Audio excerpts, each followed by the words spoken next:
que la transition énergétique elle-même va créer des tensions sur un certain nombre de matériaux, et donc on a vraiment, ça c'est les travaux de l'ADEME qui le montrent très très bien, il y a vraiment interconnexion entre ces deux sujets d'économie circulaire, de transition énergétique, et pas seulement pour faire plaisir à mon voisin, mais il faut aussi y ajouter la question de la biodiversité qui est plus globalement, alors, pas considérée comme une ressource dans laquelle on prélève, mais qui doit être préservée également dans cette transition. Qui fait partie de l'équation. Alors on va régionaliser un petit peu les propos aussi en parlant du Grand Est, des principales ressources du Grand Est. Il faut savoir quand même, et vous me contredites Benoît si je dis des bêtises, 55% du territoire correspond à des surfaces agricoles, environ 35% à des forêts, donc ce sont peut-être les deux principales ressources, mais aussi la ressource de l'eau. Alors on va en parler avec vous, Anne Riberolflesch, et puis je vous donne la parole juste après. L'eau, en quoi est-elle une ressource stratégique dans cette région précisément ? Alors, elle est stratégique parce que c'est déjà la troisième région de France au niveau de la ressource en eau. C'est les Dombes qui sont en première position. Alors, on a 3 grands fleuves, on a des grands lacs, on a des étangs, on a des ressources extraordinaires. Et il y a des usages énormes grâce à ce milieu aquatique. Malheureusement, comme tout le monde le sait, ces perturbations climatiques entraînent des niveaux d'eau qui baissent. Donc ça va avoir des impacts sur ces fameux cours d'eau. Impact nature, puisque ça va avoir un impact sur la biodiversité, que ce soit les poissons ou les autres maillons de la chaîne trophique qui vont subir de plein fouet. Par exemple, si le niveau d'eau baisse, la concentration des polluants va augmenter. Donc la température qui augmente, les poissons vont aller rechercher des zones plus froides en amont, qui aussi sont en déficit d'eau, donc il va y avoir quand même des perturbations, il y a déjà des perturbations, elles vont augmenter, et il y a l'impact anthropique sur les industries, sur toute l'économie en général.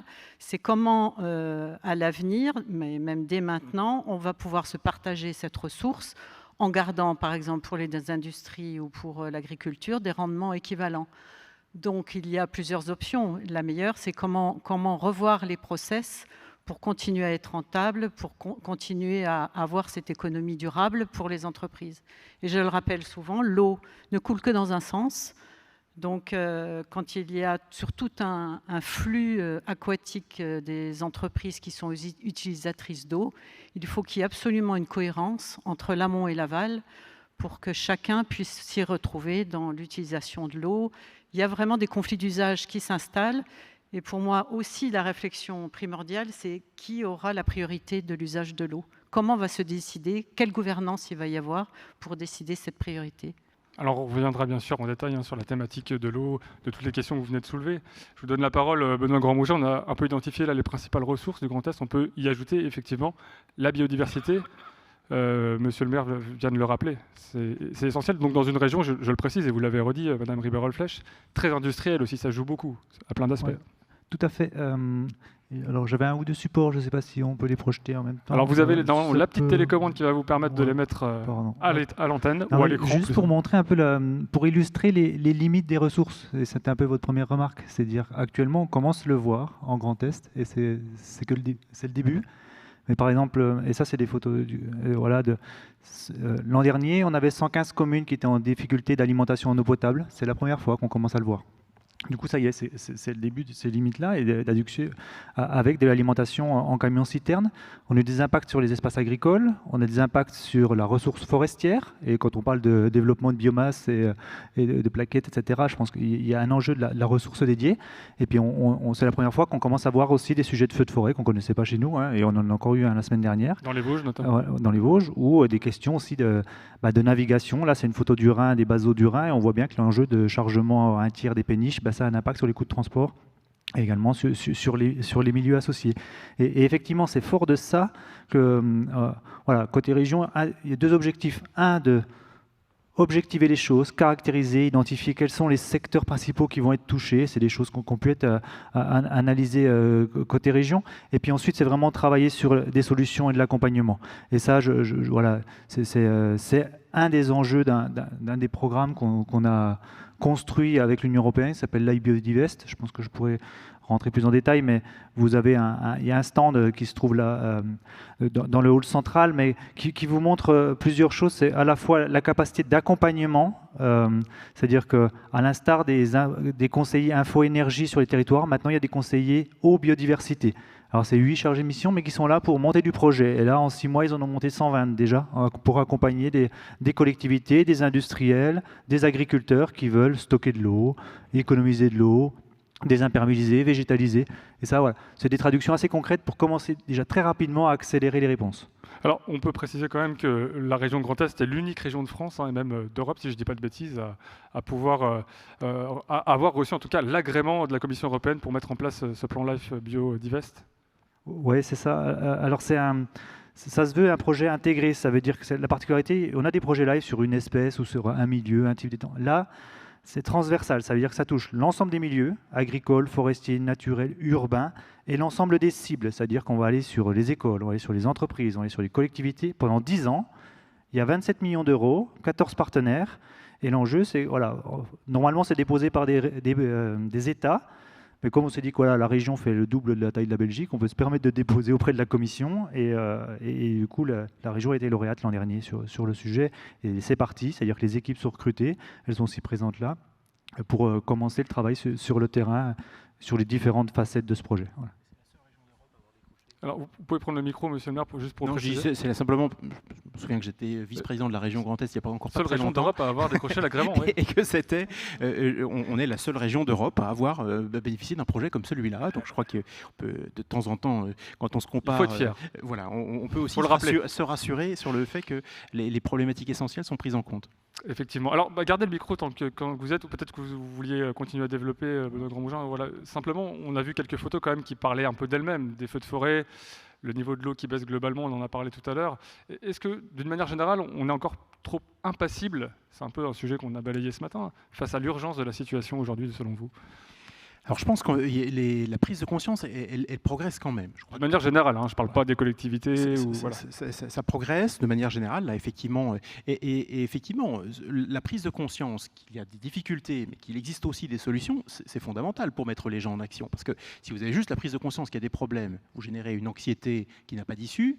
Et donc, c'est à la fois prendre conscience qu'il existe des difficultés à relever collectivement, et en plus qu'il y a des solutions et des moyens d'agir. Et ce qui est encore mieux, c'est finalement de réussir à impliquer l'ensemble des acteurs, et notamment les citoyens, de leur donner aussi une manière de contribuer. Sur l'économie de ressources, on est tous des producteurs de déchets. Et donc, quand on réussit à établir un discours cohérent avec ses habitants, pour les emmener vers le tri, la valorisation des biodéchets, le compost, etc., on arrive à leur donner, sur ce sujet-là, par exemple, un moyen finalement d'investir ce qui pourrait être une anxiété un peu perdue pour tout le monde face au problème des ressources dans un geste qui est un geste écologique positif. Mais ce travail, il est très compliqué. On vient et on garde des représentations qui sont aujourd'hui, dont on est aussi un peu prisonnier. Il y a quelques jours, dans une des belles rues de Charleville-Mézières, un cafetier est venu me demander de couper 2 superbes marronniers qui font, selon lui, trop d'ombre sur sa terrasse. Alors je lui ai expliqué que d'ici quelques années, il me remercierait non seulement de les avoir laissés, les marronniers, mais d'en avoir planté à peu près dans toutes les autres rues de la ville, parce quand on va avoir des températures de 35-40 degrés sur plusieurs mois, en été, on sera vraiment très content de cette fraîcheur que nous apportera il y a encore un vrai travail de sensibilisation. Il y a encore un vrai travail de ça, c'est un cas typique. Les gens, voilà, il y a la compréhension théorique, et puis ensuite de passer à la pratique et de changer ses représentations. Est-ce que, Anne Ribérol-Flech, je vais vous poser cette question, et ça va un peu dans la suite de ce qu'on vient d'évoquer, est-ce que le temps finalement de la dégradation est plus rapide que tout ce qu'on met en œuvre d'une manière générale, et peut-être on peut s'appuyer sur l'exemple de l'eau en particulier? Alors, ça, pour l'évolution, elle est énorme, et on a une année 2022 qui a montré une accélération extrêmement violente au niveau de l'eau, qui continue début 2023. Alors, est-ce que l'accélération... Moi, ce dont j'ai peur, c'est que l'accélération, effectivement, de la perturbation soit plus rapide que toutes les actions qu'on va mettre en place. Donc, on va toujours un petit peu courir après Après, les solutions, enfin, de toute façon, toute solution est noble. Il faut absolument les mettre en place. Et on a une région Grand Est qui est extrêmement dynamique, où tous les acteurs se sentent impliqués. Et ça, c'est extraordinaire.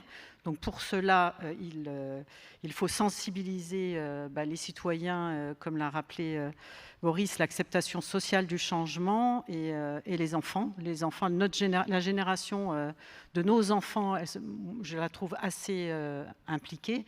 Mais maintenant, il faut que toutes les actions qui soient mises en place soient pertinentes et cohérentes. Et surtout, quand on est dans l'urgence, parfois on a tendance à faire vite. Donc on a tous les acteurs de la filière de l'eau qui existent. En Grand Est, il y a à peu près 500 entreprises dans la filière de l'eau. Je remercie encore Veolia de m'avoir invité aujourd'hui dans cette table ronde. Il y a le pôle Hydreos qui existe dans le Grand Est. Et donc l'innovation et la recherche font partie des process qui permettent un changement de paradigme à l'intérieur des entreprises et de la réflexion de nouveaux process. On n'est plus, pour ma part, on n'est plus dans le temps de l'adaptation au niveau de l'eau, on est dans le temps de l'action. Il y a beaucoup de constats qui ont le mérite d'exister parce que ça fait un vrai diagnostic. Et ça, c'est super ce que fait Benoît avec ses équipes au niveau de la région. Maintenant qu'on a les constats, et je parlerai du groupe de travail qu'on a mis en place, ça permet de réfléchir avec tous les acteurs de l'ensemble de l'écosystème eau, que ce soit les entreprises, les institutionnels, les académiques et les chercheurs, mais également les politiques et l'agence de l'eau, par exemple, qui est aussi un acteur important chez nous, de réfléchir et de mettre en place les actions petit à petit qui vont permettre de compenser. Voilà, il y a beaucoup. Moi, j'ai l'impression d'avoir une grosse pelote, d'avoir plein de petits bouts partout, et qu'il faut tirer tout doucement un bout de la pelote pour régler un problème, etc., etc. Mais on est tous concernés, ça prend en compte vraiment tout l'écosystème. Et l'eau, vous le savez, hein, nous on en a besoin. Au bout de 3 jours sans eau, on meurt. Donc à un moment donné, il faut vraiment réfléchir sur toutes les actions qu'on met en place. Alors on va en parler un peu plus en détail des actions. Benoît Grandmougin, je vous laisse continuer dans votre démonstration. Et l'impact du suivi que vous avez mis en place sur ces actions, justement, que vous allez peut-être un peu détailler. Oui, alors, elles sont peut-être de deux types. Il y a le travail qui est mené dans le projet LIFE, principalement sur la biodiversité, puis il y a aussi le travail qui est conduit par la région sur globalement la question de la quantité d'eau et de la vulnérabilité. Et peut-être juste dire, l'enjeu, c'est dans certains cas de mettre des pilotes, dans le cas sur certains sujets sur lesquels il faut qu'on avance.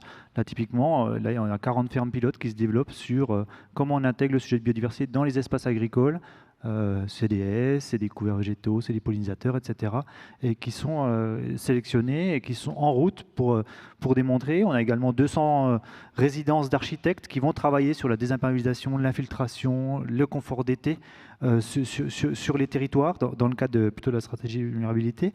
Et on va avoir du coup des travaux plus locaux, alors avec sur des forêts pilotes aussi, pour intégrer des questions d'évolution d'itinéraires sylvicoles, d'itinéraires de production végétale, et la partie sensibilisation, et ça j'en ai parlé. Un des enjeux, c'est de sensibiliser les jeunes dans le temps long, et c'est de faire en sorte, et là, à partir de septembre, il y a déjà 42 classes qui démarrent sur 12 demi-journées par an, avoir des temps dédiés d'éducation à l'environnement, à l'eau, à la biodiversité, sur les classes du Grand Est, pour en faire des ambassadeurs par la suite. Et un des enjeux, aussi une des cibles, hein, c'est de travailler avec les entreprises. Les entreprises, il y a 350 entreprises en Grand Est qui sont ICPE avec un enjeu eau fort, soit de déficit en eau, soit d'enjeu de rejet dans des milieux qui seront en déficit. Et l'enjeu, c'est voilà, comment on fait pour aller toutes les voir. On prend de lancer un audit spécifique, 50 entreprises par an, pour qu'en 7 ans, on arrive à cibler l'ensemble des entreprises, en commençant par les plus grosses préleveuses, pour voir comment est-ce qu'on arrive à travailler sur les process. Il y a déjà des grosses innovations en Grand Est. Hein, voilà. C'était encore une, Pont-à-Mousson, là, qui a fait des énormes réductions, qui travaille sur une chaire avec l'ENGES de recyclage des fontes. Et là-dessus, je pense qu'on a des leaders internationaux sur le sujet de ce que l'on fait des conduites qu'on va renouveler dans les villages et dans les villes en matière pour recréer en fait, des canalisations avec et de faire une économie circulaire au travers de ce gros chantier qu'on a de modernisation des réseaux.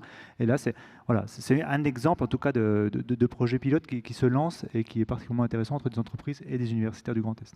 Alors, vous parliez de sensibilisation, on va parler aussi un petit peu de formation dès le plus jeune âge, peut-être la sensibiliser les plus jeunes, vous venez de l'évoquer, Benoît Grandmougin.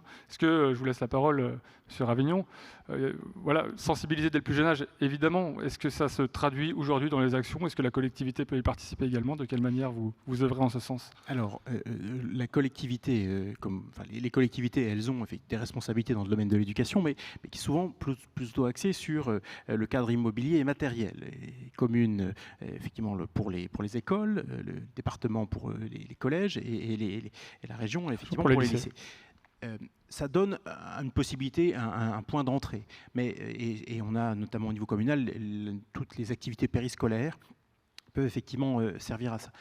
C'est clair qu'il nous faudrait là-dessus arriver à davantage et mieux collaborer systématiquement avec l'éducation nationale. Parce que ce qui se passe en réalité, c'est que dans certaines écoles, on a des collectifs éducatifs volontaires qui ont envie de travailler. Ça va être effectivement sur les questions de biodiversité, aménager par exemple dans une cour qu'on a désartificialisé un petit espace pour cultiver des légumes, des fruits, travailler sur ces questions, travailler sur les déchets. On a d'autres qui veulent travailler sur les questions de mobilité, mais c'est encore un peu trop pointilliste. C'est-à-dire que c'est une école par-ci, par-là. Le vrai sujet aujourd'hui, c'est d'avoir une éducation au développement durable qui soit ample, systématique dans toutes les écoles. Et ça, aujourd'hui, je dois bien reconnaître qu'il y a certainement une volonté de part et d'autre, mais on n'arrive pas tout à fait encore à trouver une collaboration.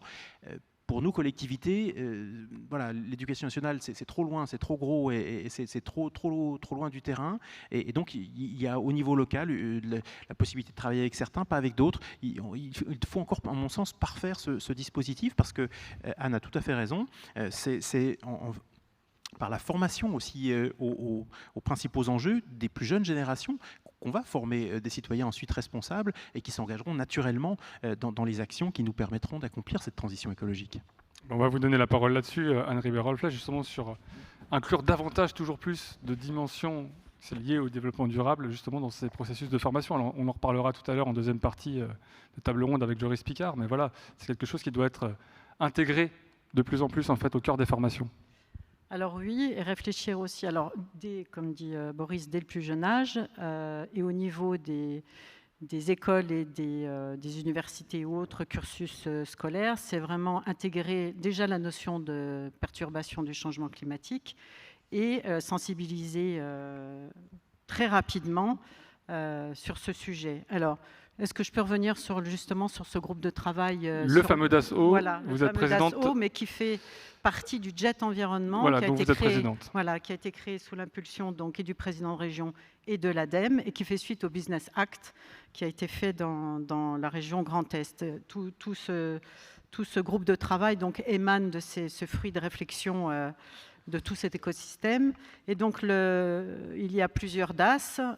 Il y a économie circulaire, la transition énergétique, la biodiversité et l'eau. Et donc, effectivement, je préside le DAS eau, mais c'est bien évidemment collectif, comme je l'ai dit tout à l'heure.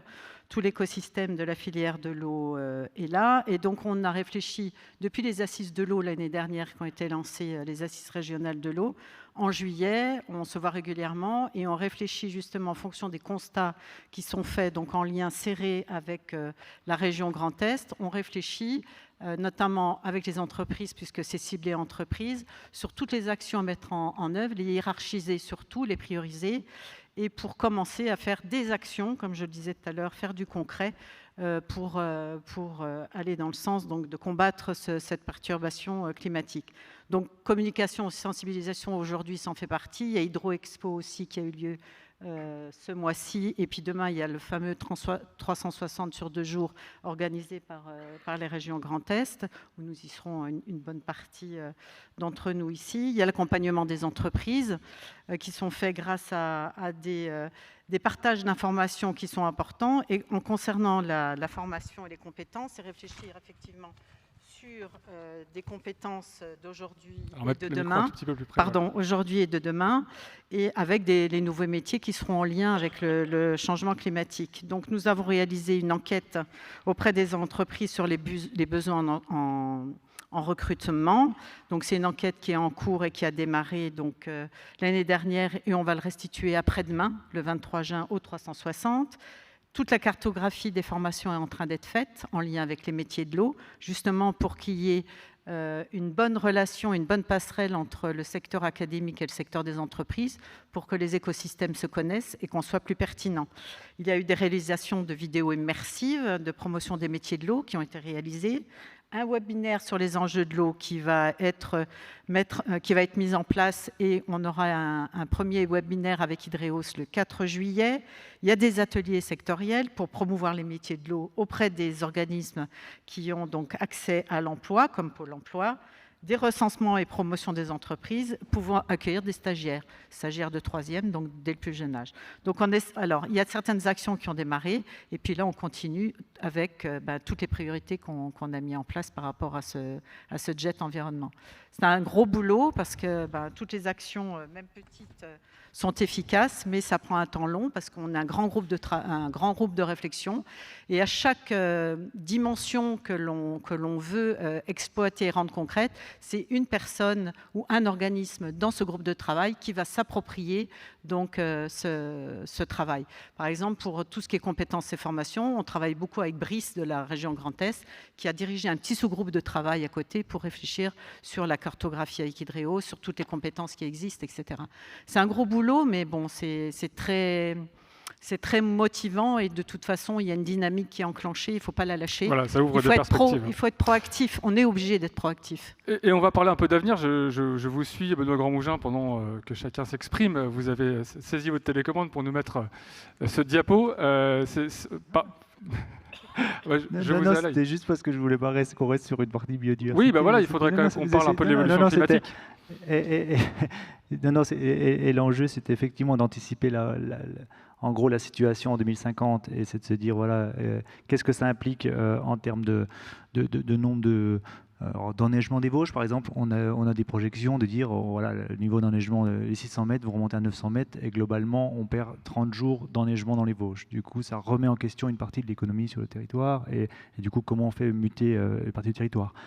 Ce que ça nous donne aussi globalement, c'est qu'on aura la même quantité d'eau en 2050. En revanche, avec une disparité très différente, avec des sécheresses beaucoup plus accrues en été-automne, et de l'eau plus importante hiver-printemps. Et du coup, tout l'enjeu de comment on utilise les milieux naturels pour faire du stock tampon et pour utiliser pleinement ce rôle de zone humide et de stockage, il est essentiel pour réussir à passer ces caps. On sera dans une situation un peu différente du reste de la France. Et du coup, ça va être un de nos enjeux, de mobiliser au mieux les milieux. Et le deuxième sujet va être de passer les canicules qui sont plus longues et plus fortes, et du coup comment on installe des questions d'îlots de fraîcheur, comment on travaille sur la végétalisation. Et c'est un des volets forts, en tout cas des différents listes. Alors je ne vais pas rentrer dans le détail, mais vous le verrez à un moment, c'est d'enjeu de... Globalement, la région va s'engager à 100 lycées désimperméabilisés à travailler sur la désimperméabilisation et l'infiltration des parkings des gares. Du coup, comment est-ce que déjà en maîtrise d'ouvrage sur le domaine sur lequel elle a des travaux à faire, à pouvoir enclencher la dynamique. Et on voit bien que la région a installé des détecteurs de fuite sur l'ensemble de ses lycées. Elle a économisé 250 000 m3 l'an dernier d'eau. Du coup, c'est ces 150 000 euros économisés. Du coup, on voit bien qu'il y a un engagement, et comment est-ce qu'on peut, fort de ces initiatives-là, se dire on le déploie sur les EHPAD, sur les hôpitaux, sur d'autres infrastructures, parce qu'on voit bien que là, il y a des forces de frappe et des leviers forts à mettre en œuvre. Voilà, ça c'est des éléments plus opérationnels qui s'enclenchent au niveau régional. Et si je peux juste dire un dernier mot, c'est qu'au-delà de l'eau et de la biodiversité, peut-être un des sujets qui est montant et sur lequel on aura tous à travailler, c'est la question des sols. Mais des sols, au-delà du ZAN et d'une vision 2D, on aura une vision 3D à avoir, et qui est montante, c'est-à-dire comment on stocke du carbone, comment on travaille sur la biomasse des sols, comment on travaille sur la biodiversité des sols et le cycle de l'eau, et qui est un sujet fêtier sur lequel les stratégies européennes sont en train d'avancer, Et voilà, c'est probablement une troisième ressource sur laquelle conjointement, on a tous un peu à consolider nos connaissances et nos efforts. Alors c'est bien de l'évoquer, effectivement, Boris Ravillon, je vous laisse la parole là-dessus. D'après les données donc, du ministère de la Transition écologique, chaque année, c'est 20 000 hectares d'espaces agricoles, naturels et forestiers qui sont consommés en moyenne en France, soit près de 5 terrains de football, pour essayer de se rendre compte un petit peu par heure, je précise, par heure. Alors, quelle perspective justement pour les collectivités pour gagner en sobriété foncière et donc atteindre un objectif de zéro artificialisation nette des sols d'ici 2050 ? Il faut peut-être tout simplement essayer de revenir à ce qu'est la situation. Qu'est-ce que finalement on attend de nos espaces naturels, agricoles, forestiers. On en attend aujourd'hui de plus en plus de choses. On en attend qu'ils demeurent des puits de carbone, puisqu'ils séquestrent aujourd'hui des quantités de carbone absolument considérables. Et il y a en ce moment un phénomène qui nous inquiète d'ailleurs un tout petit peu, c'est qu'il semblerait que la forêt, en étant malade, en étant touchée par un certain nombre de parasites, comme les scolites, elle est un moins bon puits de carbone qu'elle ne l'était. Et ça, ce n'est pas du tout une bonne nouvelle. Donc, il y a une action d'abord à avoir là-dessus. Que tous ces espaces naturels demeurent des puits de carbone et que justement, le carbone qui est séquestré là ne soit pas relâché dans l'atmosphère, ce serait tout à fait dramatique. Donc il reste des puits de carbone, ils doivent, pour s'agissant des espaces agricoles, continuer à nourrir nos concitoyens et une partie de la planète, et puis ils doivent aussi, dans une certaine mesure, participer à la production d'énergie décarbonée. Et donc, l'accumulation de ces demandes sur les espaces naturels, agricoles ou forestiers fait qu'il faut naturellement les économiser. On ne va pas pouvoir continuer à les gaspiller comme on le fait aujourd'hui, alors que demain, les attentes à l'égard de ces espaces sont croissantes et sont cruciales. Donc, le fait de ralentir l'artificialisation avec dans l'idée de l'arrêter à un horizon qui est certes proche, mais enfin qui quand même nous laisse un tout petit peu le temps de nous retourner, de nous organiser, c'est quelque chose d'absolument fondamental. Et c'est fondamental, et ça n'est pas inconciliable. Je me permets de le dire ici, parce que je me suis longtemps occupé, notamment à la région Grand Est, de ces questions-là, à l'époque avec un autre vice-président qui était lui sur l'écologie et le développement durable, qui entre-temps est devenu le président, c'est Franck Leroy. Et donc je suis sûr qu'il a bien toujours tous ces éléments-là en tête. On peut concilier le ZAN avec un développement, notamment un développement industriel.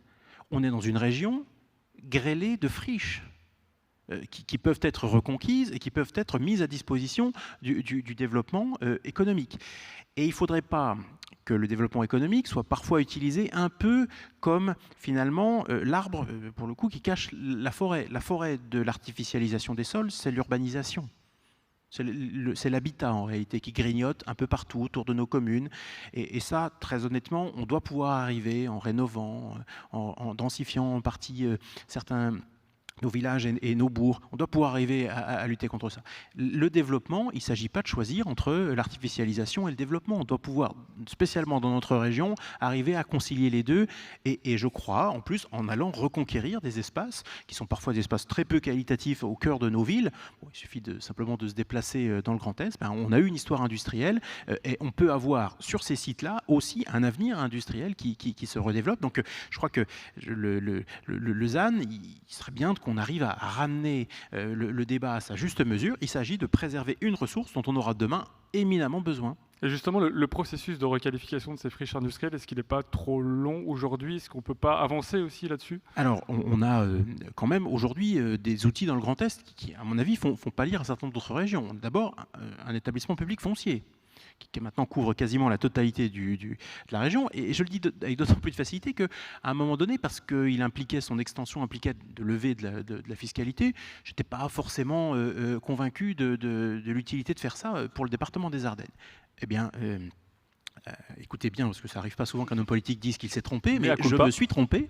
Je pense que c'était effectivement une excellente chose que le PF puisse venir travailler, en l'occurrence sur l'ex-Champagne-Ardenne.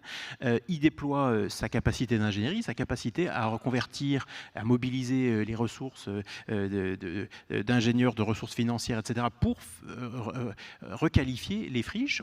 Du coup, on leur en a confié beaucoup aujourd'hui, et tant mieux, je crois que c'est vraiment leur vocation, et ça progresse très bien. Alors, il y a bien sûr ensuite aussi des fonds qui sont apparus. Le fonds friche de l'État, il n'existait pas il y a quelques années.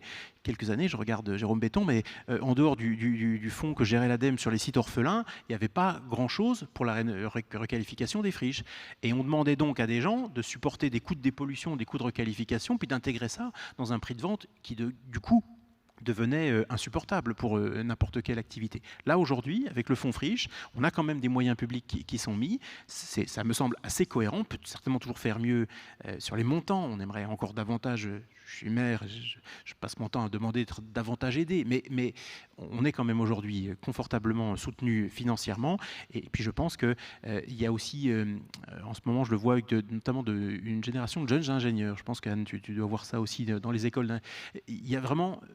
la transition écologique, c'est un sujet, ça donne un sens à l'engagement professionnel de très nombreux jeunes. Et moi, je vois dans les bureaux d'études qui viennent travailler chez nous, je vois des... Alors c'est très très jeunes, ils sont souvent très très jeunes, mais très enthousiastes. Ils ont envie de travailler à cette reconquête finalement de la ville sur la ville, cette reconstruction sur nos territoires.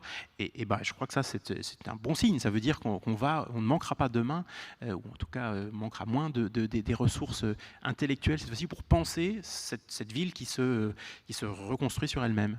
Des jeunes motivés donc à réussir peut-être ce défi, en tout cas on l'espère. Je voudrais revenir sur l'eau en particulier et faire référence au baromètre qui nous réunit depuis ce matin, le baromètre Veolia Eliab, qui nous révèle que 67% des Français sont prêts aujourd'hui à se laver les mains avec de l'eau usée ou à se laver tout court avec de l'eau usée, mais seulement 51% sont prêts à boire de l'eau issue du traitement des eaux usées. Voilà, ça n'a rien à voir certes, mais comment vous analysez ces données, ces résultats-là ? Écoutez, on retourne sur la problématique de l'acceptabilité sociale, sur des changements d'habitude. On a toujours eu l'habitude de voir depuis toutes nos générations l'eau couler à notre robinet, à boire de l'eau du robinet. Là, maintenant, il va falloir changer nos habitudes. Donc, les eaux usées, de toute façon, son recyclage pour aller vers une autonomie, c'est une voie d'avenir. La réuse aussi dans l'industrie. Les eaux usées ou les eaux grises, elles peuvent être déjà réutilisées pour les jardins ou pour l'arrosage dans les collectivités, sur tout ce qui est paysager. Maintenant, faire boire effectivement par des process innovants de l'eau usée, les gens savent ce que ça veut dire les eaux usées, pourquoi pas. Un Français sur deux est déjà d'accord sur le papier pour le faire. Ouais. Moi, j'ai jamais eu l'occasion de faire le test et j'aimerais bien faire le test. Pour voir avec une innovation, parce que de toute façon, on doit passer par là.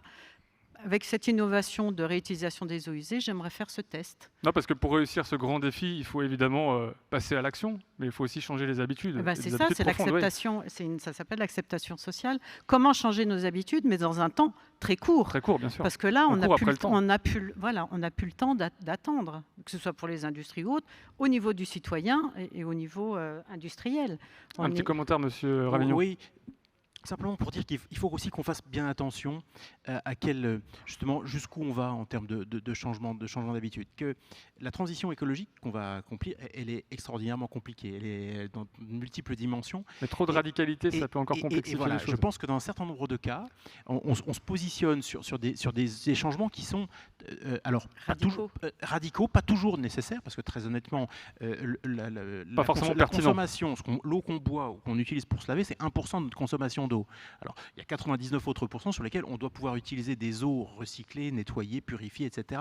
Avant de proposer peut-être à nos concitoyens de boire leurs eaux usées, purifiées, etc. Je pense que quelques autres étapes à franchir. Ça peut être une alerte. Tu vois, tout à fait. Ça peut certainement faire comprendre que l'eau est parfaitement recyclable et réutilisable, à condition effectivement qu'on mette les process en face. Mais là où on a parfois le sentiment qu'on nous demande finalement un sacrifice intégral et complet. Et si on présente les choses comme ça, la seule chose dont j'ai peur, c'est qu'on aboutisse simplement à un refus d'obstacle. Des gens qui nous diront, écoutez, c'est bien gentil votre truc, mais non. On ne va pas arrêter totalement de se déplacer en avion, on ne va pas boire de nos eaux usées. Enfin, j'ai peur que il faut doser les défis qu'on demande à nos concitoyens. On leur demande déjà aujourd'hui de faire beaucoup de choses, et encore davantage serait nécessaire. Donc il ne s'agit pas pour moi de dire il faut en rabattre sur nos ambitions. Il faut qu'on choisisse bien ce qu'on leur demande, sans quoi j'ai peur que dans l'acceptabilité du processus, on finisse par avoir un sérieux problème. Des grands pays sous-développés comme les États-Unis ont eu un président qu'ils ont élu parce qu'il leur disait que le réchauffement climatique, ça n'existait pas et qu'on pouvait... Je crois que, attention, on est dans un système démocratique où il faut quand même que 50,1% des gens soient d'accord avec le cap qu'on leur donne, qu'on leur propose. On va vous donner le mot de la conclusion. À vous, ne me tirez pas cette tête, c'est quand même à vous que revient l'honneur de conclure cette première phase avec ce cap dont on a évoqué, qu'on vient d'évoquer. Je partage particulièrement la remarque.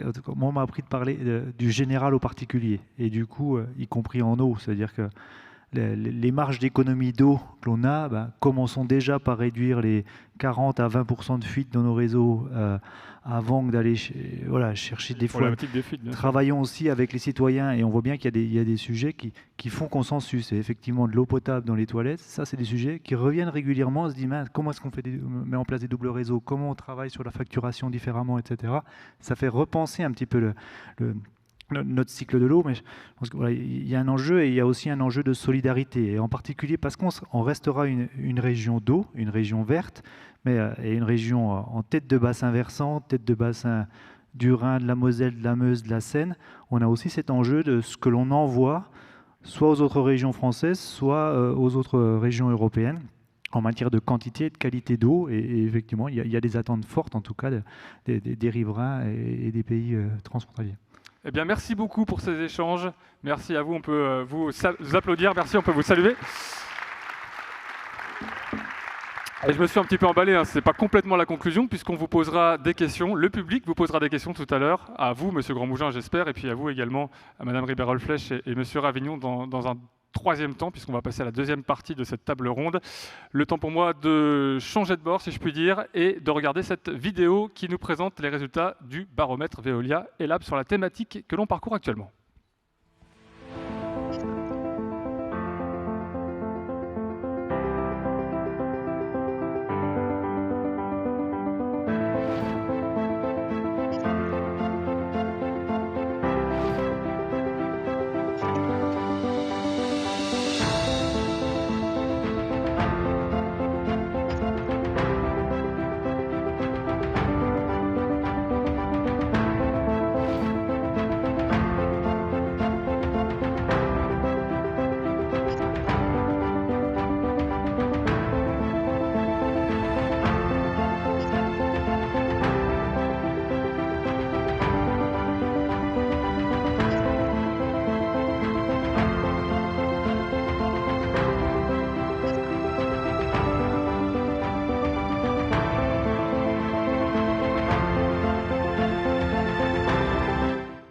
Voilà, et je vous propose sans plus tarder de poser vos questions. Je vous le précisais tout à l'heure, on va poser les questions ensuite à nos intervenants après la deuxième partie de cette table ronde, en rentrant déjà le code Wi-Fi, si vous ne l'avez pas encore fait. Pour celles et ceux qui n'étaient pas là ce matin, vous pouvez poser vos questions à nos intervenants sur l'application Klaxoon. On va vous montrer un QR code et vous pourrez le flasher. C'est très très simple, vous flashez le QR code et derrière, vous inscrivez votre question. On l'apparaîtra tout à l'heure après cette deuxième partie. Le voici. Pour poser donc toutes les questions à nos intervenants. Ils sont là également pour échanger avec vous. Deuxième partie donc de cette troisième table ronde de la journée avec nous Jérôme Béton, directeur régional de l'ADEME Grand Est. Bonjour. Bonjour. À vos côtés, on retrouve Joris Picard, étudiant en 4e année à l'École supérieure d'ingénieurs des travaux de la construction de Metz. Bonjour. Bonjour. Et juste à mes côtés, Pascal Muller, directeur régional de Sarp Industrie, qui est le leader européen du traitement et de la valorisation des déchets dangereux. On va notamment évoquer avec vous le recyclage des batteries électriques, on rentrera dans le détail tout à l'heure. Alors voilà, on a fait une première partie de cette table ronde, mais j'aimerais avec vous, on a évoqué l'ADEME à de multiples reprises, Jérôme Béton, peut-être repréciser quel est le rôle, alors on ne va pas rentrer dans les grands détails, mais les missions principales de l'Agence de l'environnement et de la maîtrise de l'énergie. Donc l'ADEME, l'Agence de la transition écologique, elle a vocation à mobiliser les acteurs des territoires, les entreprises, les collectivités. Et notre mission, c'est accélérer le passage de notre société vers une société sobre et économe en ressources. Et pour pour ça, on accompagne finalement les entreprises, les collectivités sur l'ensemble des piliers de l'économie circulaire, avec différents types d'outils techniques, financiers. Ça va de l'éco-conception, là on va s'adresser plutôt à des industriels. Ça va aussi passer par, on va essayer d'inciter à allonger la durée de vie des équipements pour les jeter le plus tard possible.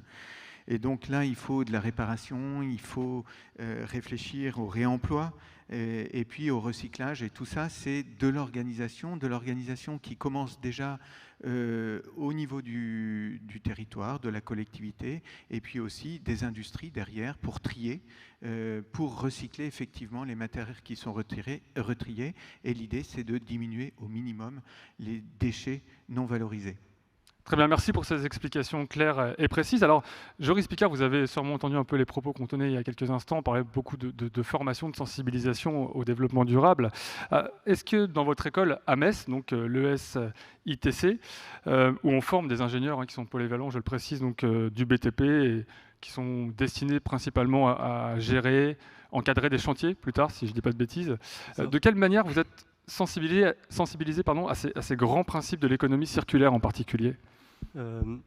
Tout d'abord, pour compléter un petit peu la présentation de l'école, on est une école d'ingénieurs dans le BTP avec un très fort lien avec les entreprises et on a beaucoup de périodes de stage qui nous permettent de lier le pratique et le théorique. Donc forcément, on a aussi ce lien direct qui nous permet de nous adapter aux enjeux du domaine et à ses évolutions. Vous êtes un peu sur le terrain quelque part aussi.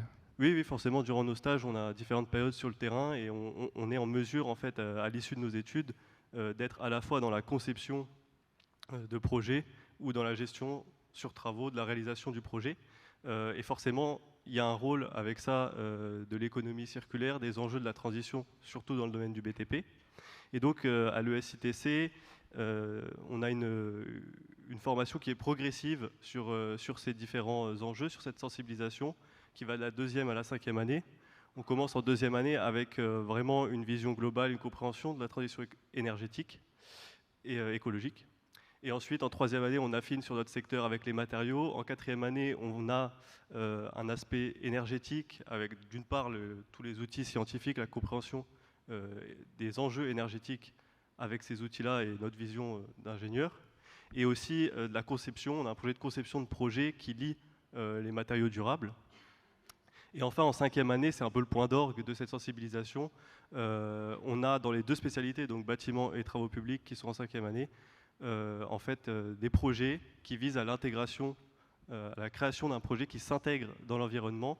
Et il y a une place primordiale de l'économie circulaire dans ces projets. Oui, c'est vrai qu'on peut peut-être dire un mot là-dessus, Jérôme Béton, sur évidemment la place du recyclage des déchets, en particulier dans le BTP, qui est un sujet très très important et qui est suivi par l'ADEME. C'est intéressant parce qu'en ce moment, enfin c'est un sujet, j'ai commencé à l'ADEME il y a plus de 30 ans maintenant, et c'était déjà un sujet, et je me rappelle alors, parce que peut-être c'est mon nom qui fait que j'ai travaillé sur les déchets du BTP, mais c'était un sujet que j'ai abordé au niveau de la région Limousin à l'époque, avec cette problématique. Les déchets du TP, travaux publics, c'est des choses qui ont été gérées maintenant et qui sont vraiment intégrées dans les projets. Si on a trop de terre ou de matériaux, on va essayer de surélever un petit peu la route et pour éviter de transporter des matériaux de manière avec des coûts de transport et énergétiques par conséquent. En revanche, dans le bâtiment, là, on arrive et il y a une filière responsabilité élargie du producteur justement sur les déchets du BTP qui doit être mise en place prochainement en France. On redétaillera le rôle de ces filières tout à l'heure. Je reviendrai tout de suite après. Mais on voit bien qu'il faut du temps. Et malheureusement, aujourd'hui, il faut aller plus vite, mais il faut du temps justement pour mettre en place les dispositifs qui permettent d'abord d'imaginer les projets pour réduire la quantité de déchets, et puis d'imaginer les dispositifs financiers pour traiter ces déchets une fois qu'ils sont produits. Alors, je vais donner la parole à M. Muller dans un petit instant. Juste une petite réaction, Joris. D'une manière générale, est-ce que vous avez la sensation aujourd'hui qu'il y a une vraie volonté française, on peut même élargir un peu européenne, de donner plus de faire évoluer finalement les formations et notamment la prise de conscience de l'intérêt de le faire, en fait, de favoriser cette économie circulaire dès maintenant, On parlait de l'urgence tout à l'heure.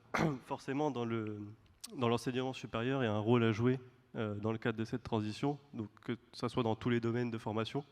Et il y a une politique qui est mise en place, justement, un rapport qui est sorti, le rapport Jouzel, et qui a servi de base aussi à mon établissement pour définir ces objectifs et le programme de sensibilisation que j'ai pu vous détailler, et qui tournait autour justement de la volonté de l'enseignement supérieur de former et de permettre à nous, les étudiants, une fois qu'on sera dans la société, de pouvoir être des acteurs de ce changement, et qui est basé sur des compétences à acquérir, que ce soit de compréhension forcément, mais qui est en lien aussi avec toute notre formation dans le secondaire, comme ça a pu être évoqué avant. Donc ce besoin d'être déjà sensibilisé, et puis derrière, évidemment, d'analyse avec les outils aussi de nos formations et la manière dont on est formé, et d'invention et de compréhension de l'ensemble des parties qui sont engagées dans la transition écologique, pour que dans tous les domaines, on puisse proposer des solutions, savoir utiliser les outils, les bons outils, c'est important aussi, pour pouvoir agir en responsabilité à terme, quand on sera en poste, et même dès maintenant, quand on a des projets ou un engagement associatif dans notre école. Merci beaucoup. Alors Pascal Muller, vous êtes donc le directeur régional de Sarp Industrie pour les Hauts-de-France, je crois, et pour le Grand Est, si je ne dis pas de bêtises. Vous êtes leader européen, je le disais, du traitement et de la valorisation des déchets dangereux. On va parler des batteries électriques, parce que le recyclage des batteries électriques, c'est vraiment ce qui va nous intéresser là sur les prochaines minutes, et notamment à travers vos activités. On va parler de l'expérience que vous mettez en place du côté d'Amnéville. Enfin, quand je dis expérience, c'est en train de prendre de l'importance. Mais juste avant, je voudrais revenir au baromètre, parce qu'on parlait de la sensibilisation des jeunes, mais aussi on peut élargir au niveau des citoyens.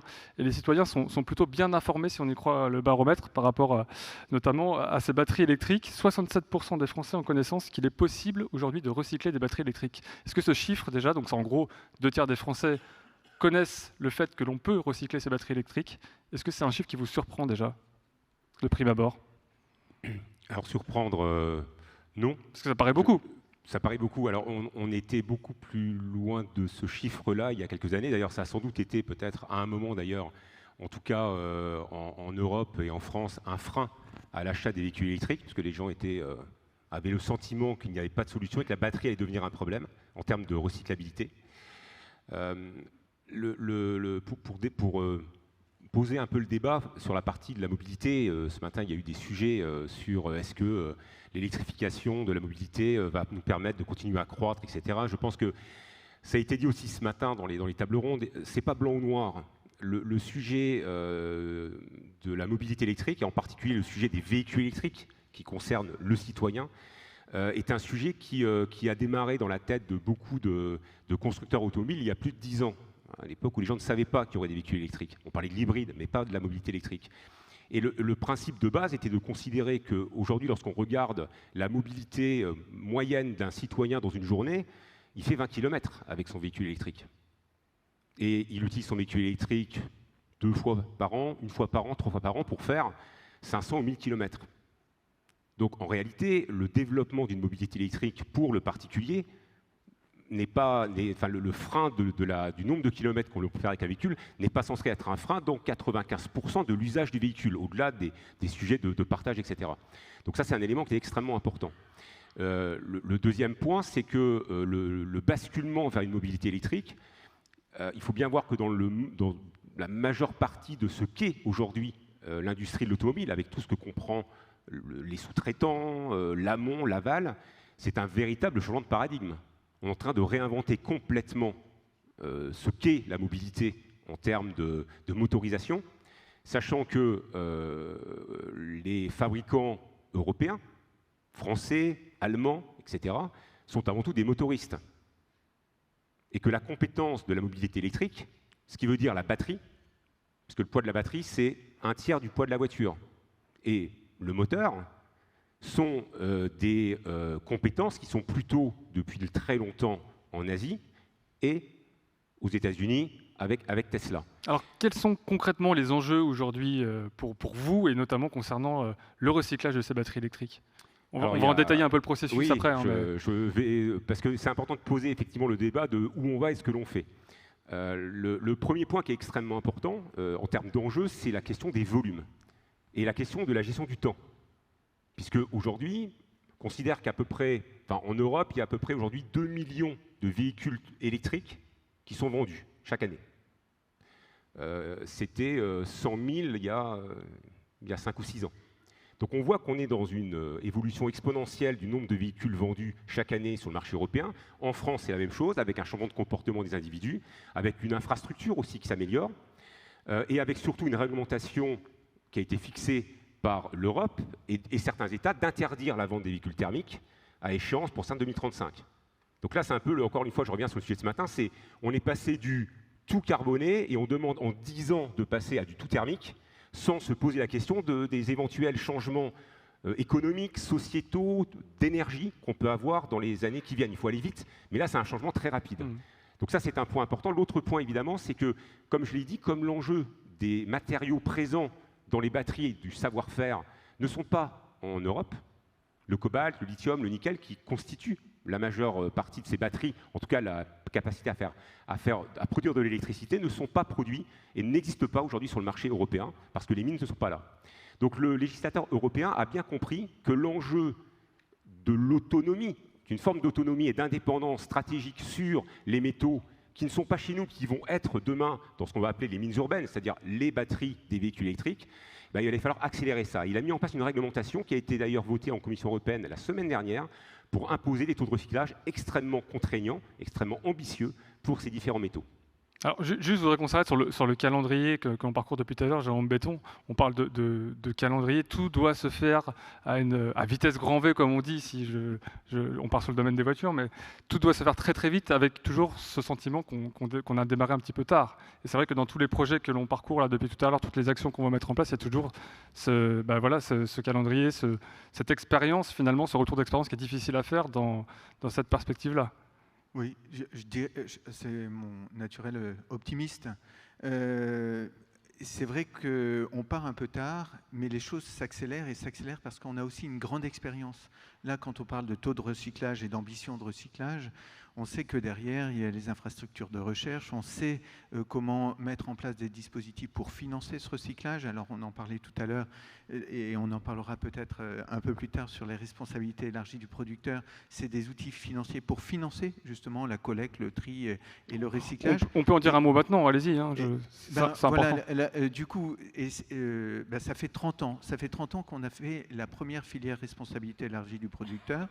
L'idée de ces filières-là, c'est le pollueur qui paie, et donc concrètement, c'est le metteur sur le marché ou le fabricant qui va gérer, financer la gestion des produits une fois qu'ils arrivent en fin de vie. Juste donc, à la ça fin se de vie place par les éco-contributions qu'on connaît sur les déchets électroniques, sur les emballages, le petit point vert. Et donc cette éco-conception, elle est là justement pour aider à sensibiliser, former. Et tout à l'heure, je voyais sur les résultats, 80% de personnes qui sont prêtes à utiliser des produits à partir de matières recyclées, ou 80%, un peu plus, 82% qui sont prêtes à trier. Donc on sent bien qu'il y a eu une grande évolution dans les mentalités.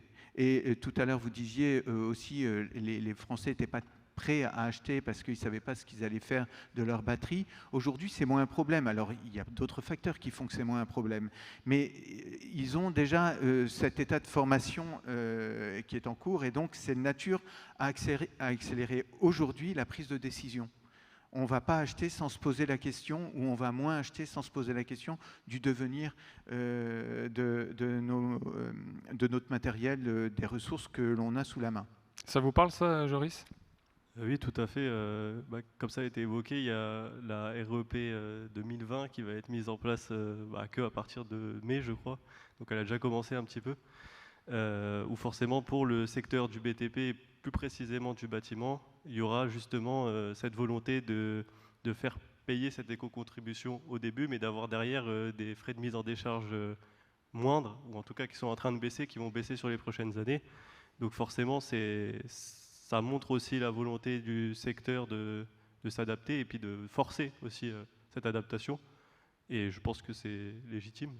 Alors je complète juste pour vous donner un chiffre quand même, grâce à ces fameuses REP, responsabilité élargie du producteur, ce sont 8,1 millions de tonnes de déchets qui ont été recyclés en 2020. Donc voilà, alors je n'ai pas les derniers chiffres s'ils sont parus. C'est même 2021, mais ça va augmenter parce que donc 30 ans la première REP en France, on va monter bientôt à 24. On est le premier pays en Europe à avoir recours. Alors ça a des limites, hein, on en parlait tout à l'heure. C'est vrai que ce dispositif, il permet quand même d'inviter les fabricants à réfléchir sur la conception et l'éco-conception de leurs produits, en limitant les impacts au minimum sur l'environnement dans l'ensemble de la durée de vie. C'est un système qui permet aujourd'hui, depuis la loi AGEX 2022, le fabricant ou le metteur sur le marché contribue aussi pour faciliter la prévention du déchet, c'est-à-dire faciliter la réparation, diminuer, en fait, il y a une partie de cette éco-contribution qui permet de diminuer le prix de la réparation, qui permet de mettre en relation des gens qui auraient envie d'un objet en seconde main parce qu'on n'en a pas envie, etc. Et là, c'est vraiment les collectivités, vous avez dit 8 millions là, de tonnes, c'est aussi 1,8 milliard d'euros par an qui ont été collectés via les éco-contributions, et il y en a 50% qui reviennent aux collectivités, parce que c'est elles, au plus près des particuliers, au plus près des citoyens, qui vont pouvoir justement prendre l'initiative de ressourcerie, de lieux d'échange en fait, de ces matériaux pour donner une deuxième vie aux matériaux. Et donc, alors là, c'est le côté un peu amont, et on échangeait tout à l'heure avec une personne dans la salle, où il faut aujourd'hui encore investir plus dans la filière de recyclage, et on parlait des usines de batteries, et là, ça touche tout de suite le discours qu'on entend aujourd'hui, hein, c'est comment on réindustrialise, comment on fait en sorte que l'on prend des matières de recyclage et qu'on les intègre dans de nouveaux produits. Alors on va parler de ce recyclage des batteries de véhicules électriques. Je vous laisse reprendre le micro, Pascal Muller. Vous faites partie des bons élèves aujourd'hui puisque vous êtes venu avec vos slides comme Benoît Grandmougin. On va pouvoir voir aussi un peu les sites dont il est question et nous expliquer un petit peu comment tout cela fonctionne. Je vous laisse peut-être la main, juste avant, pour préciser que vous êtes les premiers en Europe quand même à lancer une unité chimique d'extraction des métaux des poudres issues des batteries électriques. Alors ça peut paraître un peu technique comme ça, mais vous allez nous expliquer comment ça fonctionne avec les photos. Ouais. Oui, juste pour rebondir rapidement, hein, je vous disais, la directive européenne, c'est un élément extrêmement important. Hein, c'est vraiment cette autonomie stratégique de l'Europe et de la France sur ces matériaux qu'on n'a pas chez nous pour fabriquer de nouvelles batteries et rendre cette filière pérenne. Avec évidemment, je n'en parle pas tellement c'est évident, c'est la première étape qui est l'enjeu environnemental. C'est déjà de faire en sorte que ces batteries, que ces matières contenues dedans, qui présentent des toxicités pour le milieu naturel, ne se retrouvent pas déversées dans les rivières avec les enjeux qu'on a évoqués autour de l'eau, qui est un enjeu évidemment important. Le recyclage ne doit pas avoir un impact environnemental pire que l'élimination, il faut l'avoir en tête. Il y a quand même une économie derrière environnementale importante à avoir. Je le disais, vous voyez, la réglementation elle pose quelque chose d'important, c'est ce que vous voyez en haut à droite, au-delà des taux de recyclage pur et dur de la batterie, c'est-à-dire des métaux contenus, hein, on doit extraire 90% du nickel contenu dans la batterie et le remettre dans une production métallurgique ou de fabrication de nouvelles batteries. Et vous voyez que la réglementation, comme ça a été évoqué par mon collègue à gauche, c'est de réintroduire 16% du cobalt issu du recyclage doit être réintroduit en fait, dans l'ensemble du cobalt d'une nouvelle batterie en 2031, 16% doivent revenir du recyclage. C'est quand même extrêmement ambitieux. Et donc effectivement, pour ce faire, depuis de nombreuses années, on travaille sur ce sujet-là. Batterie de véhicule électrique, c'est un objet qui pèse à peu près 300 à 500 kg, voire jusqu'à une tonne. Voilà, je vous ai dit tout à l'heure qu'on vendait actuellement 2 millions de véhicules électriques. Ça fait 2 millions de tonnes, entre 1 million et 2 millions de tonnes de batteries à recycler dans 10 ans.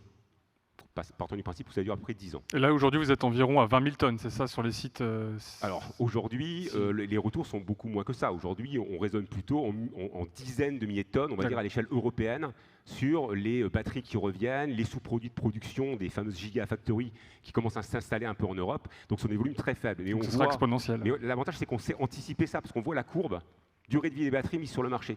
Et donc, on voit cette exponentielle là, croissante, qui monte, et qui nécessite d'accélérer, on l'a dit tout à l'heure. Donc on a la chance d'avoir une histoire déjà dans Veolia, dans un site qui se trouve près de Dieuze, et qui, depuis une vingtaine d'années, maintenant recycle des piles et des batteries plutôt portables de vos téléphones, avec des procédés d'extraction mécanisés, chimiques, etc. Et puis, il y a 3 ans, après des travaux quand même assez longs, on a fait le choix d'investir. Donc c'est un pari parce qu'on est dans une rupture technologique extrêmement importante sur des produits complexes, avec des technologies d'hydrométallurgie et de chimie qui ne sont pas forcément sur le marché. Donc on invente et on a fait le choix d'investir dans une usine à peu près de 20 millions d'euros, qui est en train de se construire, enfin l'unité en tout cas sur le site que vous avez sur la droite, qui est un site historique du groupe Veolia qui traite des déchets dangereux depuis très longtemps, et sur lequel on a fait le choix d'installer cette unité de traitement chimique. Et peut-être rapidement vous présenter, voilà, vous avez une batterie, hein, cet objet orange, alors il y a plein de technologies différentes, et en fait on a une première étape qui se fait sur ce site de Dieuze, qui sont des opérations de démantèlement.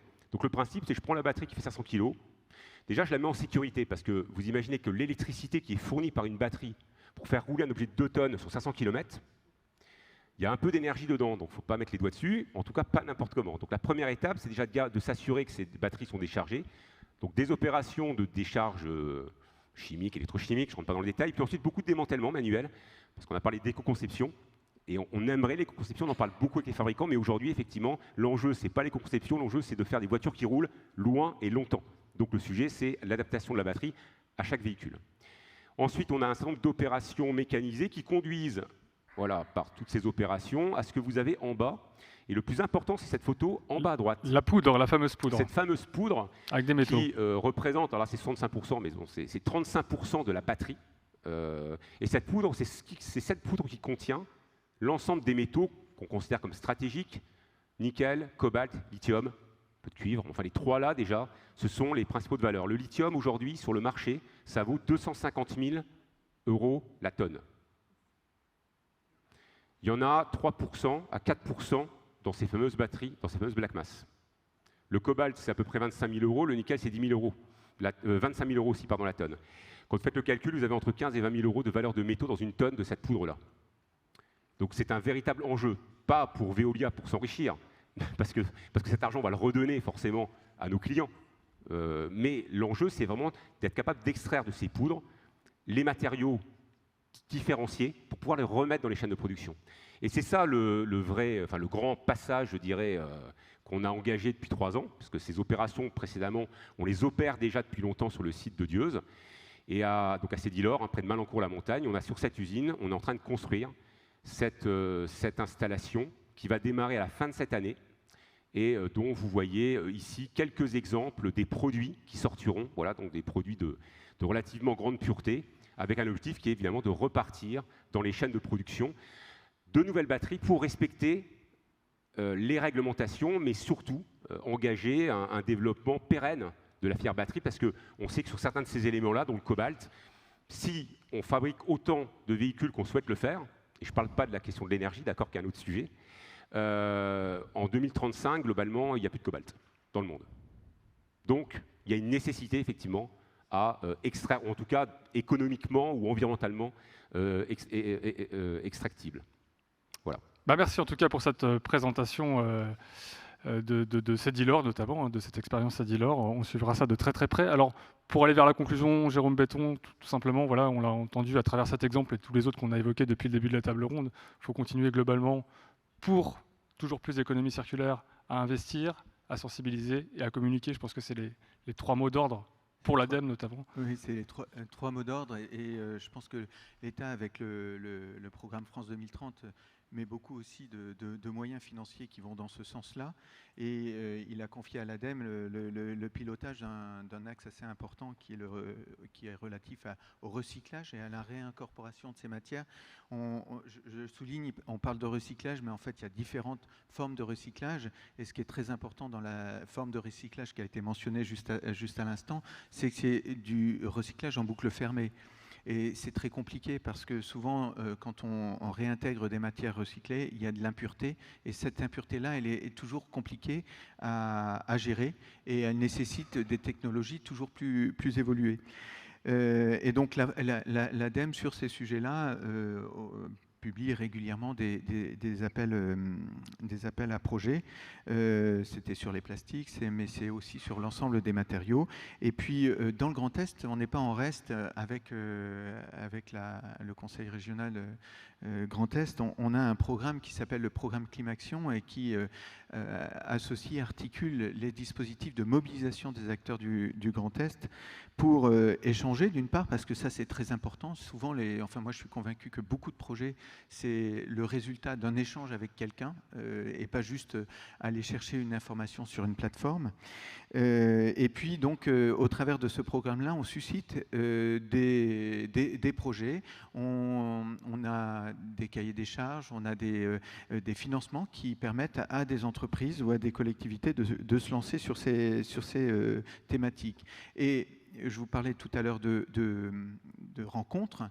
Eh bien, une des plus récentes innovations qu'on a fait ensemble, et pas uniquement la région et l'ADEME, mais on a également associé d'autres acteurs du domaine de l'eau, les agences de l'eau, BPI et les chambres consulaires. On a développé un outil Clic Agile qui est destiné aux entreprises, mais aussi aux services de développement économique des collectivités ou des agences de développement économique, qui permet en quelques clics, à partir du moment où on a réussi à discerner voilà, quelle taille d'entreprise, où j'en suis dans ma réflexion sur la transition écologique et est-ce que j'ai un projet, etc., de tomber certes sur les dispositifs, mais surtout sur un contact donc qui est un des membres de ce réseau et qui est un des membres qui va pouvoir qualifier la demande et le mettre le plus rapidement possible en relation avec des moyens pour permettre à cette entreprise d'avancer dans ce projet de transition écologique. Joris, c'est vous qui allez conclure. Juste avant de vous poser la question, je vous rappelle que vous pouvez vous-même poser des questions dès maintenant, parce qu'on va passer juste après la conclusion aux questions du public. On va y répondre avec vous tous. Quand on est un futur jeune actif tel que vous aujourd'hui, quand on entend toutes ces expériences, ces témoignages, ces actions et ces objectifs à atteindre, quel est votre sentiment par rapport au grand défi qui est devant nous et qui est déjà face à nous ? Dans un premier temps, c'est beaucoup de motivation, c'est une source de motivation. C'est aussi pour ça, quand j'ai choisi de me former dans le BTP, j'avais conscience que c'était un secteur qui était pollueur, c'est vrai, et qu'il y avait beaucoup de choses à faire.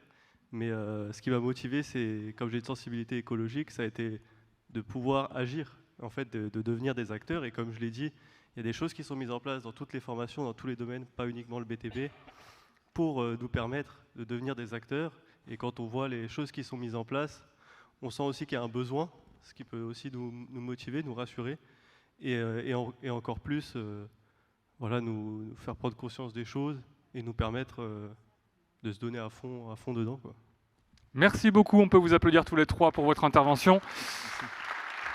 Gardez les micros parce que c'est l'heure du question-réponse avec le public. Madame, messieurs, vous êtes de nouveau dans la lumière et vous allez peut-être répondre aux prochaines questions donc, que vous posez. Et vous pouvez toujours continuer à les poser là en live, en direct sur l'application Klaxoon. On va les découvrir s'il y en a, elles vont apparaître. Effectivement, il y en a pas mal. On va essayer d'en poser quelques-unes. On a une bonne dizaine de minutes devant nous. On va les sélectionner. Alors, on va essayer, j'essaie juste de faire le tri parce qu'il y a beaucoup de couleurs, il y a beaucoup de textes. Qu'est-ce qu'on fait concrètement cet été pour être plus sobre ? Jérôme Béton, c'est la première question, elle est large celle-ci. C'était comment ? Je n'ai pas entendu. Qu'est-ce qu'il faut ? Qu'est-ce qu'on fait concrètement cet été pour être plus sobre dès l'été ? Parce que l'été, c'est une période. Effectivement, on entend actuellement les consignes de sobriété par rapport notamment à la climatisation, une sobriété qui ressemble beaucoup à celle qu'on a entendue au moment de la crise, liée à l'augmentation des coûts de l'énergie liée à la crise en Ukraine en hiver dernier. Eh bien, c'est vrai qu'aujourd'hui, la question de l'énergie en hiver, c'est pour se chauffer, en été, c'est pour se rafraîchir, et avec l'augmentation des températures, on va devoir y réfléchir de plus en plus. Maintenant, qu'est-ce qu'il faut faire ? C'est pour l'été et le rafraîchissement, c'est éviter de se rafraîchir trop, c'est d'être raisonnable en fait dans la différence de température. Et là, pour le moment, ce que j'ai envie de dire sur la sobriété, c'est que ça nécessite qu'on s'interroge vraiment sur nos besoins et sur la manière dont on va y répondre. Donc, pour l'été qui arrive, on diminue notre consommation, comme on a su le faire tous ensemble, puisqu'on a réussi à atteindre les objectifs qui avaient été fixés de moins 10% de la consommation en énergie l'hiver. Donc cet été, on doit pouvoir y arriver aussi. Maintenant, il faut aussi se projeter, à mon sens, et il faut concevoir, et c'est bien dans le bâtiment, il faut aussi concevoir des bâtiments qui soient rafraîchissables et chauffables à moindre coût. Et donc ça, c'est un vrai enjeu sur la sobriété. Merci pour cette réponse. Question qui est liée un peu à l'été directement. Anne Riberol-Flech, je vous la pose. Mais alors, faut-il interdire les piscines ? On hésite tous, effectivement, à remplir notre petite piscine. Il y a déjà beaucoup de piscines qui existent en France. Là, je rejoins le côté radicalité ou non. Je dirais non. Les piscines existent, ça fait partie aussi du bien-être. Par contre, dans les collectivités, s'il y a des problèmes, puisque généralement c'est dans les collectivités qu'il y a des piscines, je ne parle pas des piscines privées pour le moment, essayez de voir si l'eau peut être à disposition, s'il y a un besoin conséquent pour la ville. C'est-à-dire aller vers des mesures pour le bien-être des habitants, parce que l'eau, de toute façon, quand il fait chaud, d'aller se rafraîchir dans l'eau, c'est un bien-être. Et ça, je pense que c'est très utile, notamment pour les enfants. Et par contre, s'il y a une problématique urgente pour la ville, mettre à disposition cette eau qui, après déchloration, peut être réutilisée. Après, les piscines privées, vaste débat. Comment interdire ? Là-dessus, c'est politique et moi, je ne m'engage pas sur ce genre d'échange. Je partage ce que vient de dire Anne sur le. Je crois qu'il y a un sujet qui est quand même d'essayer d'avoir des outils de régulation qui laissent un peu de liberté à chacun pour choisir la façon dont il alloue ses ressources.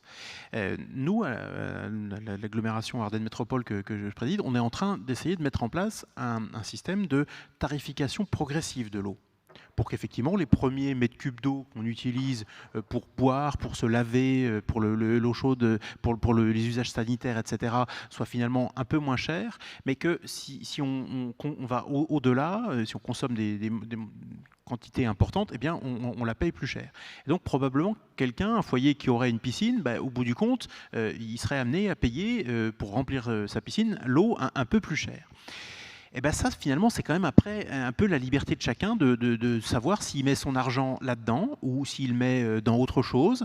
Et je crois que ce qui est pas mal quand on a une ressource qui est rare et qu'il faut économiser, c'est de lui donner justement un prix. Et un prix qui a envoyé un signal prix qui incite à économiser la ressource. Donc moi, les mesures d'interdiction, elles ne sont pas à proscrire. Par exemple, je crois qu'il y a plusieurs interdictions qui sont faites sur les passoires énergétiques EFG, je crois, ou je ne suis plus tout à fait sûr, FG, j'en suis certain, mais qui sont interdits aujourd'hui à la location.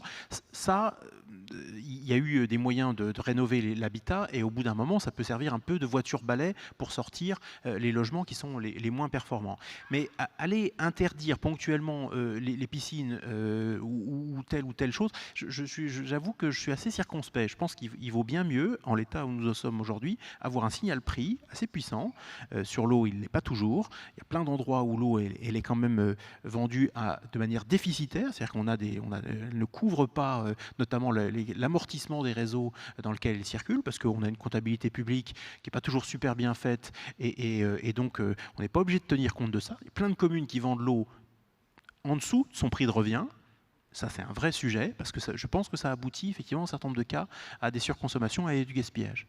Benoît Grandmougin, une question. L'ensemble des territoires du Grand Est est-il concerné de manière homogène par les actions d'agroforesterie ?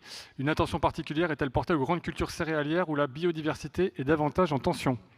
Oui, et puis je pense que ça peut faire le relais avec faut-il préserver ou l'existant ou essayer de reconquérir ? Et les deux. C'est-à-dire que clairement, on a un enjeu assez fort, notamment sur l'agroforesterie ou les haies, c'est à la fois de maintenir l'existant et de replanter. Parce que globalement, là, on a l'objectif d'en planter 1000 km.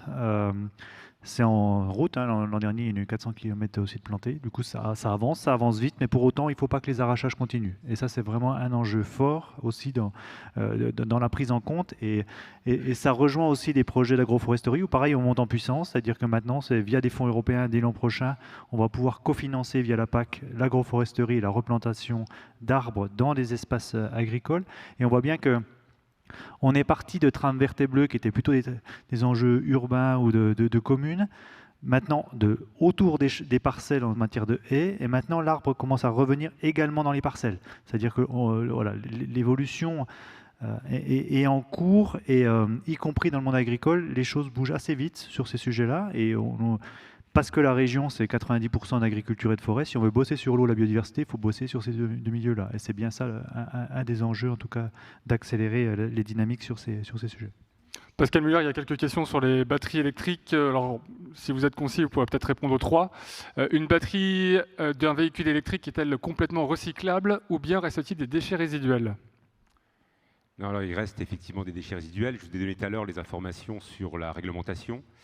Enfin, je pense qu'il n'y a pas beaucoup. Alors, le verre, l'acier peut-être, mais quand on commence à parler de 95% de taux de recyclage sur les matières stratégiques, métaux, quand on sait la complexité d'un process, quand on sait ce que ça veut dire un rendement de recyclage, un rendement d'extraction, enfin juste la chimie de base, enfin le 95% c'est extrêmement ambitieux. Et je le redis, il faut faire attention quand on parle de recyclage, de ne pas vouloir faire du recyclage pour du recyclage, et qu'à la fin l'impact global, environnemental, pas économique, soit pire que l'élimination. Il faut avoir juste conscience de ça. Non, il reste évidemment à la fin des produits qui ne sont pas valorisés par voie matière, donc ils sont valorisés énergétiquement. Il y a des plastiques, il y a des composants solvantés à l'intérieur qui sont plutôt incinérés, donc ça fait de l'énergie, ça fait donc de l'électricité, mais ce n'est pas de la valorisation matière. Et puis il y a, alors pas trop, mais il y a effectivement un petit peu de matière qui vont devoir être enfouies, parce qu'aujourd'hui, en tout cas, les solutions techniques de valorisation n'existent pas. Mais entre la valorisation matière et la valorisation énergétique, on doit flirter avec les 80-90% de taux de recyclage sur une batterie, ce qui est quand même plutôt bon. Combien de batteries usagées pour refabriquer une batterie recyclée ? Une.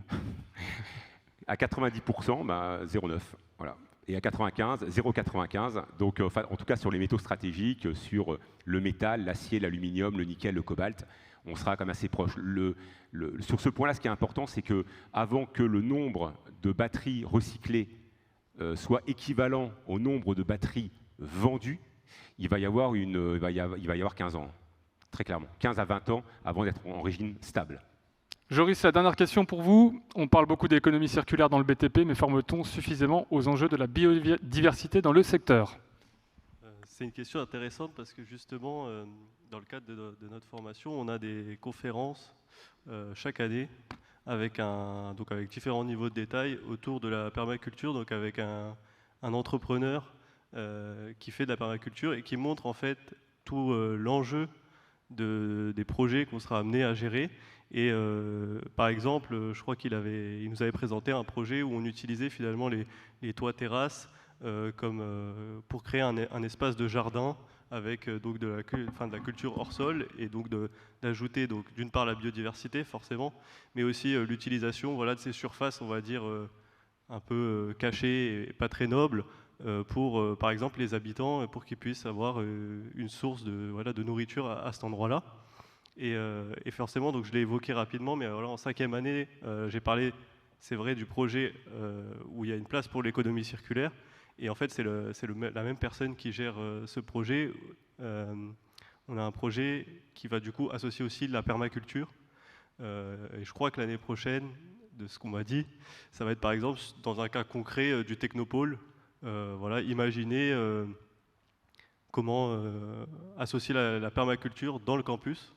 Donc il y a vraiment une volonté de nous inculquer un petit peu les possibilités qu'on a quand on réalise ce genre de projet. Et donc forcément, oui, ça fait partie de notre formation. Merci beaucoup. Alors, Boris Ravignon, pendant l'intervention de Joris, vous êtes allé à la pêche aux questions. Oui. On vous donne une question de rab, allez-y. Oui, moi j'en ai une à laquelle j'aimerais bien effectivement réagir, c'est celle qui parle de croissance et de décroissance. c'est un sujet important dans la transition écologique de savoir si ce processus va s'accompagner d'une récession, d'une décroissance, passe forcément par la case décroissance ou pas. Ça a été l'objet de travaux. L'ADEME Transition 2050 a un très gros volet extrêmement important sur le bouclage macroéconomique de la transition écologique, qui démontre qu'on n'est pas obligé de passer par la décroissance pour atteindre effectivement nos objectifs, là encore par exemple donc de neutralité carbone à l'horizon 2050, ce qui est confirmé par les travaux plus récents du rapport Pisani-Ferry qui évoque effectivement une minoration du niveau de croissance de l'ordre d'un quart à un demi-point lié au phénomène de transition écologique qu'on doit accomplir. Et je veux donc dire, parce que je trouve que cette idée est, au bout du compte, elle peut paraître un peu naturelle, etc., mais assez dangereuse. C'est heureux qu'on ne soit pas obligé de passer par la case récession pour faire tous les chantiers là qu'on a à accomplir d'ici 2050. C'est absolument gigantesque ce qui nous attend. C'est des changements de comportement considérables qui touchent absolument tout le monde. Et donc, si en plus on va devoir gérer dans ce cadre-là, déjà, ce que les économistes appellent des effets redistributifs extrêmement puissants et généralement en défaveur des catégories les plus modestes. Donc vraiment, c'est déjà suffisamment compliqué comme ça, sans qu'on en rajoute nous-mêmes. La décroissance n'est pas le point de passage obligé de la transition écologique. C'est tant mieux. On aura déjà bien assez de travail et de pédagogie à faire sur tous les autres sujets sans avoir celui-là en plus. Eh bien, c'était la question de la fin. Bravo à vous six, on peut vous applaudir. Merci d'avoir participé à cette 3e table ronde. On se retrouve dans à peu près un quart d'heure, à 16h15, pour la dernière table ronde de la journée. Comment développer des filières créatrices d'emplois et non délocalisables dans l'écologie industrielle. C'est avec Virginie, c'est à 16h15. On reprend tout à l'heure, une petite pause s'impose. À tout à l'heure. Merci beaucoup.